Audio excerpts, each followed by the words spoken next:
Hello kids, welcome back to BB classes. कैसे हैं आप सब बच्चों? उम्मीद करती हूँ आप सब अच्छे होंगे। तो बच्चों, जैसे कि आप देख रहे हैं, आज की जो हमारी वर्कशीट है वो है 4th क्लास के स्टूडेंट्स के लिए।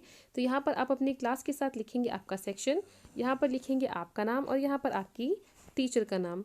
बच्चों, हमारे जो वर्कशीट है आज की, यह है इंग्लिश की वर्कशीट और ये वर्कशीट नंबर है 157। ये आपकी 30 तारीख की वर्कशीट है बच्चों। और आपकी जो इंग्लिश की बुक है मैरीगोल्ड, उसकी जो पोयम है एक तरीके से वो है द गिविंग ट्री। हमारी वर्कशीट उसी पर आधारित है। तो चलिए हम अपना आज का वीडियो शुरू कर लेते हैं। मगर उससे पहले बच्चों, अगर आपने अभी तक मेरे चैनल बीबी क्लासेस को सब्सक्राइब नहीं किया है तो मेरे चैनल को सब्सक्राइब ज़रूर कर दें। तो ये देखिए बच्चों, हम आगे बढ़ते हैं अपनी वर्कशीट की तरफ। Do you know the 30th day of January is observed as Martyrs Day to pay homage to Mahatma Gandhi. तो क्या बच्चों आप जानते हैं कि जनवरी की 30 तारीख को शहीद दिवस के रूप में मनाया जाता है और ये जो दिवस है वो मनाया जाता है महात्मा गांधी जी की याद में। The father of our nation, जिनको हमारे राष्ट्र का पिता भी कहा जाता था, इनको महात्मा गांधी को राष्ट्रपिता भी कहा जाता है, who died on this day in 1948। तो बच्चों, महात्मा गांधी जी का जो निधन है वो 30 जनवरी 1948 को हुआ था। ठीक है, ये 30 जनवरी 30th जनवरी को। He is remembered with love and respect for his contribution in India's freedom struggle from British rule। तो महात्मा गांधी जी को याद किया जाता है उनके कंट्रीब्यूशन के लिए। इंडिया का जो फ्रीडम का जो स्ट्रगल था, जो इंडिया जब गुलाम था ब्रिटिश रूल का, तो उस टाइम जो इंडिया को आज़ादी दिलाने के लिए जो स्ट्रगल किया गया था महात्मा गांधी द्वारा, तो इनको इस चीज़ के लिए याद किया जाता है। ठीक है, अब आगे देखिए बच्चों। On this day we visit his mausoleum at Rajghat Delhi to offer prayers and flowers as a tribute to him. तो आज के दिन हम इनकी समाधि पर, लोग इनकी समाधि पर जाते हैं जो दिल्ली के राजघाट में है। ठीक है, तो वहाँ पर लोग वहाँ जाते हैं, उनको फूल अर्पित करते हैं उनकी समाधि पर और उनके लिए बहुत सारी प्रेयर्स पढ़ते हैं। ठीक है बच्चों, तो ये देखिए जैसे कि आप यहाँ पर देख रहे हैं, मार्टर्स डे जनवरी 30th 2021। तो ये हर साल 30 जनवरी को मनाया जाता है क्योंकि 30 जनवरी 1948 को महात्मा गांधी जी का निधन हुआ था। ठीक है बच्चों, तो चलिए अब हम आगे बढ़ते हैं अपनी वर्कशीट की तरफ। यहाँ पर देखिए, good morning dear children, let us start this beautiful day with a story. तो बच्चों चलिए हम अपना आज का ब्यूटीफुल सुंदर सा दिन शुरू करते हैं इस सुंदर सी स्टोरी से। ठीक है। A little boy would visit his tree friend every day। तो एक जो बच्चा होता है वो अपने ट्री फ्रेंड, इसका एक फ्रेंड है जो है ट्री, जो है ये पेड़। ठीक है, इस पेड़ को वो रोज़ विजिट करता है, यानी रोज़ उसके पास जाता है। He would climb on the tree, तो वो पेड़ पर चढ़ता है।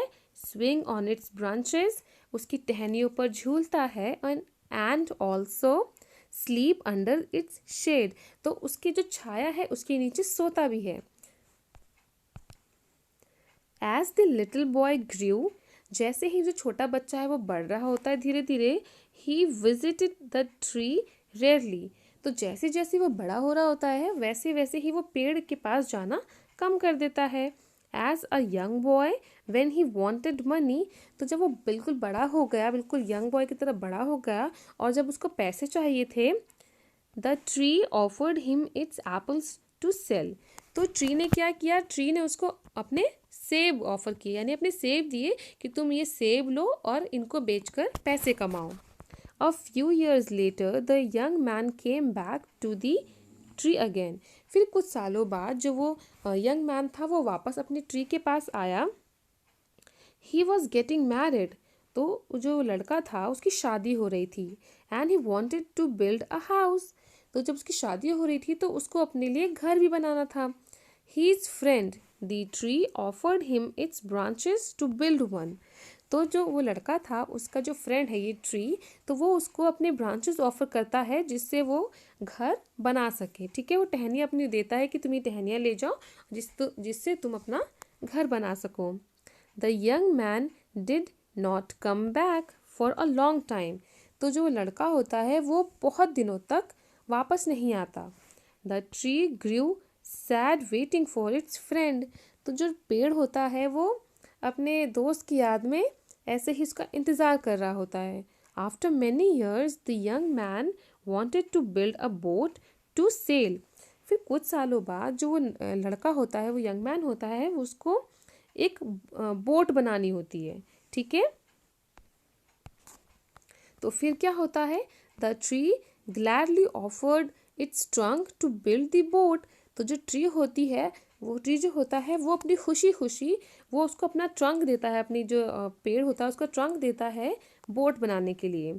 ठीक है, the tree was now merely a stump. अब इतना सब कुछ देने के बाद अब ट्री में क्या बचा, ट्री बिल्कुल स्टम्प की तरह रह गया, बिल्कुल झुक गया, खत्म हो गया, उसमें हर चीज़ खत्म सी हो गई। ठीक है, the tree waited patiently for its friend. तो जो ट्री है वो अपने दोस्त का बहुत इंतज़ार करता है। One day the young boy who was now an old man came to meet him. तो ये देखिए, एक दिन, बहुत सालों बाद एक दिन, जो वो यंग लड़का था वो अब उसकी भी एक उम्र हो गई और वो भी एक बूढ़ा आदमी हो गया, जैसा आप यहाँ पर इस चित्र में देख रहे हैं। ठीक है, The old man realized how much the tree had given him. और फिर वो उसके पास आके बैठता है और सोचता है कि मुझे इस पेड़ ने कितना कुछ दिया, कितने सालों तक कितना कुछ दिया। He decided to spend time with his friend and sat on its stump. तो वो डिसाइड करता है कि मैं अब अपने फ्रेंड को टाइम दूंगा। तो ये देखिए, जैसे इस पे बैठा हुआ है वो स्टम्प पे, तो वो उसके पास इस तरीके से बैठ जाता है। Both the friends were happy. तो जब दोनों दोस्त मिल जाते हैं तो वो दोनों ही बहुत खुश रहते हैं। तो बच्चों, आप लोगों ने ये जो स्टोरी है वो अच्छे से समझ ली होगी। तो चलिए अब हम इसी से रिलेटेड यहाँ पर जो हमसे क्वेश्चंस पूछे गए हैं उनके हम आंसर्स कर लेते हैं बच्चों। तो अब बच्चों यहाँ पर क्वेश्चन नंबर 1 देखिए, children read aloud this interesting play the giving tree from your text book Marigold and then complete the sentences given below. तो बच्चों, आपकी जो ये स्टोरी है, जो ये प्ले है द गिविंग ट्री, इसको आप अपनी टेक्स्ट बुक से ज़रूर पढ़िएगा, जिससे आपको इन सारे आंसर्स को देने में आसानी हो जाए। जैसे कि हमने यहाँ पर ऊपर पढ़ा भी है, आप पूरी जो प्ले है इसको कंप्लीट करके अच्छे से पढ़िएगा और समझिएगा। ठीक है, तो चलिए अब हम इनके क्वेश्चन ए, बी और सी इनके आंसर्स दे देते हैं बच्चों। तो बच्चों, क्वेश्चन नंबर ए देखिए, इसमें One day the boy came to the tree and the tree was very happy. ठीक है, तो हमने इसका आंसर ये लिख दिया। सेकेंड सेंटेंस देखिए, the boy happily plucked the apples and carried them away. इसका हमने यहाँ पर इसका आंसर ये लिख दिया बच्चों। अब सी देखिए, the young man cut the trunk of the tree and sailed away in a boat. तो ये देखिए बच्चों, ये सारी जो चीज़ें हैं, ये सारे जो हमने आंसर्स लिखे हैं, ये सब हमारे ऊपर कहानी में आए हैं, तो इनको आप आराम से कर सकते हैं। तो ये देखिए, हमारा क्वेश्चन नंबर 1 यहाँ पर कंप्लीट हो गया बच्चों। अब हम आगे बढ़ते हैं। अब यहाँ पर देखिए बच्चों, question number 2, children here is an interesting activity for you, imagine you are a tree. तो बच्चों, आपके लिए यहाँ पर एक बहुत ही इंटरेस्टिंग एक्टिविटी है। चलिए आप इमेजिन कीजिए कि आप एक पेड़ हैं। Can you make the shape of a tree using your body.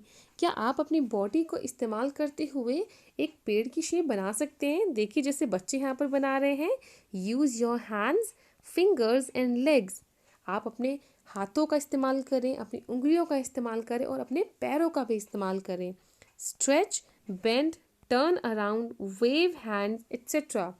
आप अपने हाथों पैरों को खींचिए, मोड़िए, ऐसे घुमाइए, टर्न कीजिए इस तरीके से, और इनको लहर तरीके से वेव यानी हाथों को लहराइए। ठीक है, enact as if you are. अब देखिए, ये सब करने के बाद अब यहाँ पर हमको कुछ स्टेप्स दिए गए हैं। चलिए इनको फॉलो करते हुए हम एक ट्री बनने की जो प्रोसेस है उसको करने की कोशिश करते हैं बच्चों।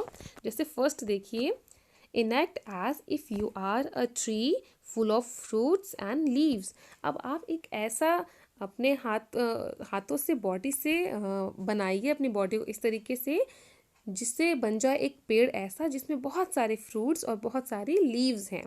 तो ये देखिए, जैसे कि बच्चे यहाँ पर ट्राई कर रहे हैं, आप भी इसको ज़रूर ट्राई कीजिए बच्चों। एक ऐसा पेड़ जिसमें बहुत सारे फूल लटक रहे हों और उसमें बहुत सारे फ्रूट्स और पत्तियाँ हों। ठीक है। अब सेकंड देखिए, let's see your branches, spread out your hands sideways. तो बच्चों अब देखते हैं आपके ब्रांचेस, जो जैसे पेड़ में ब्रांचेस होते हैं, अब आप भी अपने ब्रांचेस इसी तरीके से निकालिए। अब क्या कीजिए, आप अपने हाथों को इस तरीके से स्प्रेड कीजिए। ठीक है, दोनों तरफ इस तरीके से निकालेंगे ना अपने हाथों को, तो ये हो जाएंगे बिल्कुल उसकी ब्रांचेस की तरह। ठीक है, जैसे ये बच्चे हैं। अब सी देखिए, a tree whose leaves are swaying in the wind. अब बच्चों आप एक ऐसा पेड़ बनिए जिसकी जो पत्तियां हैं वो हवा की वजह से हिल रही हैं। ठीक है, तो आप अपने हाथों को एक तरीके से वेव कीजिए अपने हाथों से, जिससे पता चले कि आप एक ट्री हैं। और जब आपके हाथ हिल रहे हैं तो इससे ये पता चलेगा कि जो हवा है उससे आपके जो पत्ते हैं वो हिल रहे हैं। है ना, कितना इंटरेस्टिंग सा। अब यहाँ पर देखिए D, a chopped tree with only a stump remaining. अब एक ऐसा पेड़ आप बनिए जिसकी सिर्फ स्टम्प रह जाती है। ठीक है, तो इस तरीके से जो एक ट्री होता है उसकी एक स्टम्प सी रह जाती है, पूरा ट्री नहीं होता है। तो आप उस तरीके से इसको बनने की कोशिश कीजिए। ठीक है बच्चों, तो आप इस तरीके से ऐसे झुक के एक स्टम्प की तरह बन सकते हैं। ठीक है बच्चों, तो ये देखिए, अब हम आगे देखिए यहाँ पर, let's have some more fun by doing exercises given on page number 97 of English workbook. आपकी इंग्लिश की जो वर्कबुक है उसका जो पेज नंबर है 97, उसमें आपको जो एक्सरसाइजेज दी गई हैं उनको आप ज़रूर कंप्लीट कर लीजिएगा बच्चों। तो ये देखिए, इसी के साथ हमारा आज का वीडियो भी यहीं पर कंप्लीट होता है। उम्मीद करती हूँ आपको ये वीडियो पसंद आया होगा। अगर आपको ये वीडियो पसंद आया है तो इसको लाइक ज़रूर करें और अपने दोस्तों में शेयर भी ज़रूर कीजिएगा। और हाँ, मेरे चैनल बेबी क्लासेस को सब्सक्राइब ज़रूर कर लीजिएगा। तो चलिए बच्चों, जल्द ही मिलूंगी आपसे एक नए वीडियो के साथ। तब तक पढ़ते रहें, बढ़ते रहें। Thanks for watching. Bye bye.